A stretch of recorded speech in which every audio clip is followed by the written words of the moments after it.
हम गृहिणी हैं और गृहिणी के जो काम हैं कभी रुकते नहीं हैं।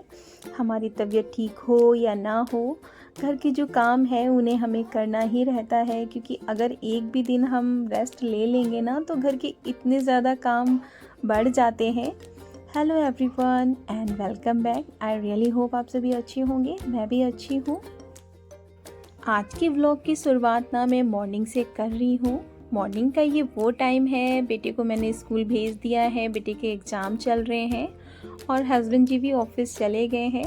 उसके बाद मैंने किचन के जितने काम हैं उनको कर दिया है और उसके बाद हम लग गए हैं घर की साफ़ सफाई में। सफाई में मैं बहुत ज़्यादा कुछ साफ़ नहीं करूँगी, जाले वगैरह ही साफ़ करूँगी। और कर्टन वगैरह है ना, मैंने इनको पिछले महीने ही ड्राई क्लीन कराया था, तो कर्टन को मैं अभी नहीं निकालूँगी और चीज़ों को बस अच्छे से वाइप कर दूँगी और जितना जाला वगैरह है ना उनको हटा दूँगी। और ये जो मैंने वॉल में DIY लगाया है ना, इसको मैं टाइम टाइम पर ना साफ़ करती रहती हूँ। धूल मिट्टी बहुत ज़्यादा आ जाता है और ये मैंने खुद ही बनाया है। ज़्यादातर जो मैंने घर में डेकोरेशन का सामान लगाया है ना, वो खुद से ही बनाया है। अच्छा लगता है मुझे घर पर चीज़ें बनाना, कुछ क्रिएटिविटी करना, क्योंकि जब आप कुछ ऐसा देखते हैं ना कि ये मैंने बनाया है तो खुद में ही बहुत अच्छा लगता है। मार्केट में तो सारी चीज़ें ईज़िली अवेलेबल हैं, आप ले सकते हैं, लेकिन अगर घर के किसी कोने को ना आप अपने हाथ से बनी चीज़ों से सजाएंगे ना तो बहुत ही अच्छा लगता है। तो अच्छे से मैंने उस जगह को क्लीन कर दिया है और ड्रेसिंग एरिया पे मैंने कुछ सॉफ्ट टेडी लगाए हैं, उनको अच्छे से वाइप कर दूंगी। और यहाँ का जो एरिया है मैंने कुछ टाइम पहले ही इसको क्लीन किया था, बस मैं इसको अच्छे से डस्ट ही साफ़ करूँगी, कुछ भी यहाँ से अलग से नहीं निकालूँगी और चीज़ें जो बिखरी हुई हैं उन्हें सही करूँगी। होम मेकर सिर्फ गृहिणी ही नहीं होती है, वो पूरे परिवार की ना बैकबोन होती है। बच्चे के साथ खड़े रहना, हर छोटी बड़ी प्रॉब्लम्स जो होती हैं, जैसे कि उनके एग्ज़ाम्स वगैरह चल रहे हैं, उनको सॉर्ट आउट करना, उनकी जो प्रॉब्लम है उन्हें देखना। और घर के ऐसे बहुत सारे काम हैं, जैसे कि सफाई हो गई, लंच हो गया, डिनर हो गया, घर के बजट को मेंटेन करना। बहुत सारी ऐसी चीज़ें हैं जो हमें करनी रहती हैं। एक हाउसवाइफ को आप रिलेट कर पाएंगे हमारी बातों से। तो इन सारी चीज़ों के साथ ना मैं पहले बहुत सोचती थी कि मैं अपनी लाइफ में कुछ नहीं कर पाई, लेकिन मैं बिल्कुल गलत थी, क्योंकि जब हमारी शादी हुई थी तब थोड़ा चीज़ें समझ में नहीं आ रही थी। रिश्ते बदले, घर बदला, जगह बदली, बहुत सारी चेंजेस आए हमारी लाइफ में। उसके बाद ना मेरा बेटा हुआ है, तो जब बेटा हुआ है ना तो अपनी चीज़ें, जिम्मेदारियां बहुत अच्छे से समझ में आने लगी, क्योंकि हमारी शादी ना थोड़ी सी कम उम्र में ही हो गई थी। तो उसके बाद ना एक अच्छी माँ बनने की कोशिश की है, एक अच्छी वाइफ बनने की, एक अच्छी बहू बनने की। तो ये जो जॉब है ना, ये आसान नहीं होते हैं फ्रेंड्स। तो इसके साथ साथ ना समय के साथ साथ चीज़ें चलती गई हैं। और जब बच्चा आपका पढ़ने लगता है ना तो आपको एक अच्छा टीचर भी बनना रहता है। काम के साथ साथ ना बच्चे की स्कूल का टाइम भी हो गया है, क्योंकि एग्ज़ाम टाइम है तो उसका हाफ़ टाइम पर ही छुट्टी हो रहा है इस टाइम पे। तो मुझे उसे लेने जाना है और उसका फुल टाइम जब स्कूल रहता है तो उसके डैडी आ जाते हैं ऑफिस से, वो ले आते हैं। लेकिन अभी मुझे ना उसे पिक करने के लिए जाना रहता है, तो बेटी को मैं साथ लेके ही जाती हूँ, उसे छोड़ नहीं सकती हूँ, बहुत शैतान हो गई है। तो उसको लाने के बाद लंच वगैरह करा दिया है मैंने, और मैंने भी लंच कर लिया था। तो मैं वापस से अपने कामों में लग गई हूँ। डस्टिंग वगैरह मैंने कर दी थी इस रूम की, सारा कुछ अच्छे से क्लीन कर दिया है। अब लगा देंगे बेडशीट, क्योंकि जब बेडशीट लग जाती है ना तो जो काम है वो पूरा ऐसा लगता है कि ना full and final room set हो गया है। तो सबसे पहले सारे कामों को करके ना मैं बेडशीट लगाती हूँ, तो ये बहुत सा सुकून सा मिलता है कि हाँ, एक रूम तो सेट हो गया है फाइनली। और यहाँ पर लगा देंगे कुशन कवर भी मैंने चेंज नहीं किए हैं, क्योंकि कुछ टाइम पहले ही मैंने चेंज किए थे। और इस बार ना होली पे हम घर नहीं जा रहे हैं, बेटू के एग्ज़ाम चल रहे हैं, इस चक्कर में हम अपने होम टाउन नहीं गए हैं। तो बेडरूम कर दिया है मैंने क्लीन। और ये जो मोटा सा टेडी बियर है ना, इसको रखने की कहीं जगह नहीं दिख रही थी, तो मैंने अलमीरा के ऊपर इसको लगा दिया है। अब आ गए हैं हम अपने सेकंड रूम में और इसको क्लीन कर लेंगे। सबसे पहले मैंने बेडशीट नहीं हटाई है क्योंकि बेडशीट को ना वॉश करना ही रहेगा, तो उससे पहले मैंने जाले वगैरह साफ़ कर लिए हैं क्योंकि बहुत गंदा गिर रहा था। पंखे वगैरह भी अब गर्मी आ गई है, थोड़ा थोड़ा सा मौसम गर्म होने लगा है। यहाँ पर मैं ना ये आपको कुछ जो वॉल पेंटिंग्स है वो दिखा रही हूँ। मैंने ये इकट्ठा मंगाया था 12 का सेट, वो मैं रखती हूँ और फ्रेम्स में ना मैं टाइम टाइम पर चेंज करती रहती हूँ, कभी दूसरा लगा देती हूँ। तो इस तरह से ना रूम का लुक भी चेंज होता रहता है। और जो ये वॉल पेंटिंग्स है ना, इनका सारा यूज हो जाएगा। तो मैंने ये पहले रूम में जो लगाई थी काफ़ी ऊपर लगी थी और अच्छे से कैमरे में नहीं दिख पाता था, तो मैंने आज इसको नीचे किया है। और फ्रेंड्स, हम जैसे जो गवर्नमेंट क्वार्टर हैं, जो हमारी सहेलियां रहती होंगी, वो मेरी बातों से ना रिलेट कर पाएंगी क्योंकि जब छोटे बच्चे होते हैं ना तो घर की देखिए दीवार की क्या हालत हो गई है।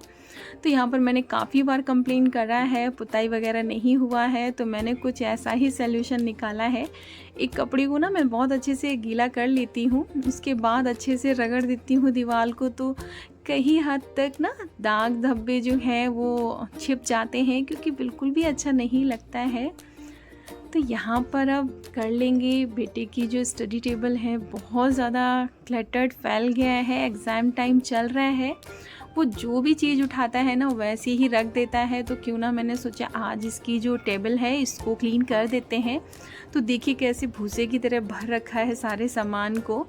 तो सारे सामान को मैंने सेपरेट कर दिया है। इस तरह के जो वेस्टेज बैग होते हैं ना, ये मेरा मेकअप किट था पहले, अब ये ख़राब हो गया है। इसमें मैंने उसके लैपटॉप के चार्जर हो गए, कुछ एक्सटेंशन वगैरह हो गए, कलर हो गए, कुछ इस तरह से मैंने डिवाइड करके रखे हैं। और ये है मेरी बेटी के क्ले, जिसको थोड़ा थोड़ा टाइम पर ना चाहिए होते हैं। बच्चे थोड़ा सा बड़े हो रहे हैं तो क्रिएटिविटी करते हैं, तो मैं इस तरह से चीज़ें इकट्ठा ही ले लेती हूँ। तो कुछ इस तरह से मैंने ऑर्गेनाइज कर दिया है इसकी ड्रॉर को और बहुत अच्छी लग रही थी। इसके बाद हम आ गए हैं सेकेंड वॉल पे और मैंने यहाँ पर कुछ वॉल हैंगिंग लगाई है, उसको भी साफ़ कर देंगे। इसके बाद फ्रेंड्स मैं आ गई हूँ फ्रिज वाला जो एरिया है उसको साफ़ करने के लिए। मैंने इसमें जो भी सामान लगाया था उसको हटा दिया है। मैंने बहुत ज़्यादा इस पर सामान नहीं रख रखा है, तो बस मैंने ऐसे ही क्लीन कर दिया है अच्छे से। फ्रिज को ऊपर ऊपर से ही साफ़ कर दिया है और इस रूम का भी हो गया है फाइनल क्लीनिंग और बेडशीट लगा दिया था मैंने। अब मैं आ गई हूँ जो मेरे बाहर किचन के बाहर का जो एरिया है, वहाँ का जो ये अलमीरा है इसको मैं साफ़ करूँगी। किसी भी हिस्से की हम जब सफाई करते हैं ना फ्रेंड्स, तो सबसे पहले उस एरिया को प्रॉपर खाली कर लेना है, क्योंकि जब खाली एरिया रहता है तो हमारा दिमाग भी चलता है कि हाँ मुझे अब ऐसे ऐसे सामान सेट करना है, फटाफट से सफाई करनी है। तो मैंने रेक्सीन ना काफ़ी 10-15 मीटर, आई थिंक मुझे ध्यान नहीं है, 10-15 मीटर रेक्सीन में मंगा के रखती हूँ। जहाँ पर ज़रूरत होती है ना तो काट के कटिंग करके उसको लगा देती हूँ। तो मैंने रेक्सीन लगा दिया है। उसके बाद जितना भी मैंने शोपीस का सामान है उसको अच्छे से क्लीन करके अब प्रॉपर यहाँ पर लगा दूँगी। और घर का जो सबसे फेवरेट एरिया है ना मेरा, ये है, मुझे बहुत अच्छा लगता है यहाँ पर और सबसे ज़्यादा यूज़ भी यहीं होता है। कोई भी आता है, सोफ़ा भी मैंने यहीं पर लगा रखा है, तो यहाँ पर ही सभी लोग बैठते हैं। उसके बाद सारे सामान को हम लगा देंगे। हम अपनी लाइफ का ना आपके साथ जो थोड़ी बहुत मैंने बातें शेयर करी हैं, तो फ्रेंड्स जब हमारी एज होती जाती है ना, हम रिश्तों को और जैसे जैसे समय बीतता है ना, अपने आप ही चीज़ें आती जाती हैं, मैच्योरिटी आती जाती है। जब हमारी शादी हुई थी तो मुझे लगता था कि मैं अपनी चीज़ों को कैसे मैनेज कर पाऊँगी, 2 घरों को कैसे मैनेज कर पाऊँगी। लेकिन फ्रेंड्स सब पॉसिबल होता है जब आपके आसपास के जो लोग हैं ना वो आपको सपोर्टिव और अच्छे मिलते हैं ना, तो सारी चीज़ें पॉसिबल हो पाती हैं। इसके बाद पूरे घर की मैंने अच्छे से क्लीनिंग कर दी है और लगा देंगे हम झाड़ू और उसके बाद लगाएंगे पोछा और उसके बाद हम नहा लेंगे, क्योंकि बहुत ज़्यादा गंदे हो गए थे। मॉर्निंग में मैंने नहा के पूजा पाठ करके ही अपना काम शुरू किया था। मैं दोबारा से नहाऊंगी क्योंकि आज हस्बैंड जी ना पूजा करके नहीं गए थे, वैसे हमेशा वो पूजा करके ही जाते हैं। तो मैंने नहा लिया है, उसके बाद मैंने जो अपना स्किन केयर है वो कर लूँगी। मॉइस्चराइज़र लगाती हूँ सिंपल सा, और सनस्क्रीन यूज करती हूँ क्योंकि अब गर्मी आ रही है ना, तो सनस्क्रीन तो मस्ट है। और उसके बाद थोड़ा सा मैंने लिपस्टिक वगैरह लगाया है और रेडी हो गए हैं। और अच्छा लगता है अपने सारे काम करने के बाद ना खुद को भी थोड़ा सा टाइम देना ज़रूरी होता है। अरे क्या हो गया, हम ऑफिस नहीं जाते हैं, घर में तो रहते हैं ना, घर ही हमारा ऑफिस है। तो अपने आप को ना थोड़ा सा सज संवर कर रहेंगे ना तो खुद में ही अच्छा लगेगा, एंड जो आपके फैमिली मेम्बर्स हैं ना उनको भी बहुत अच्छे लगेगा। क्योंकि बोरिंग सा हम लोग ज़्यादातर क्या करते हैं ना, मैक्सी वगैरह डाल लेते हैं, सिंपल सा नाइट सूट डाले रहते हैं। उससे क्या ना खुद को ही जो कॉन्फिडेंस लेवल है ना वो डाउन हो जाता है, और खुद में ही सोचने लगते हैं क्या ही हम कर पाएंगे अपनी लाइफ में। लेकिन ऐसा नहीं है फ्रेंड्स, अगर आप अपने आप को मोटिवेट रखेंगे ना तब आप अपने घर वालों का, अपने बच्चों का और सभी का ख्याल रख पाएंगे। तो फ्रेंड्स, आज का जो वीडियो है वो कैसा लगा कमेंट में ज़रूर बताइएगा। वेट रहता है आपके कमेंट का, और मोटिवेशन मिलता है अगर आप मुझे कमेंट करते हैं। तो मिलते हैं नेक्स्ट वीडियो में, तब तक के लिए bye, take care friends, and advance में हैप्पी होली।